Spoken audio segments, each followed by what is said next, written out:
प्रधानमंत्री नरेंद्र मोदी 28 मई को संसद भवन का उद्घाटन करने जा रहे हैं, जो नई बिल्डिंग बनी है। लेकिन विवाद गर्मा गया है क्योंकि विपक्ष इस पूरे समारोह का बहिष्कार करने की बात कर रहा है। हमारे साथ ज़्यादा बातचीत के लिए हैं बीजेपी राष्ट्रीय महासचिव तरुण चुग जी।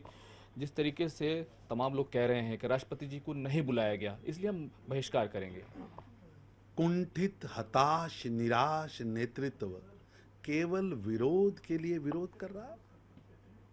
भारतीय संसद भवन लोकतंत्र का मंदिर है। 135 करोड़ भारत के नागरिकों के लिए श्रद्धा का केंद्र है। स्पीकर साहब ने प्रधानमंत्री को बुलाया, प्रधान सेवक उसका उद्घाटन कर रहे हैं। आप उस पर छोटे दर्जे की, छोटे मन की राजनीति कर रहे हैं। दुर्भाग्यपूर्ण है, ऐसी राजनीति नहीं करनी चाहिए। पहले राहुल गांधी ने ट्वीट किया, कांग्रेस पार्टी ने बाजाप्ता प्रेस वार्ता की, उसके बाद संजय सिंह का बयान आया, टीएमसी का बयान आया कि राष्ट्रपति जी का अपमान हो रहा है।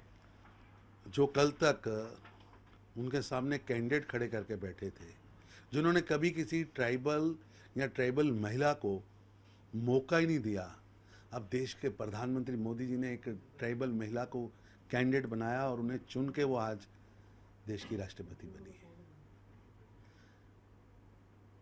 कौन किसका अपमान कर रहा है, देश देख रहा है। अगर देखें तो एक तरफ टीएमसी बहिष्कार करने की बात कर रही है, लेफ्ट पार्टियां बहिष्कार करने की बात कर रही है, दूसरी तरफ संजय सिंह और आम आदमी पार्टी भी अब इस बहिष्कार में शामिल हो गए हैं। वो कह रहे हैं कि हम बहिष्कार इसका करेंगे क्योंकि राष्ट्रपति जी को नहीं बुलाया। केवल विरोध के लिए विरोध कर रहे हैं। कैमरामैन प्रहलाद के साथ खुर्रम शहजाद, न्यूज़ 18 दिल्ली।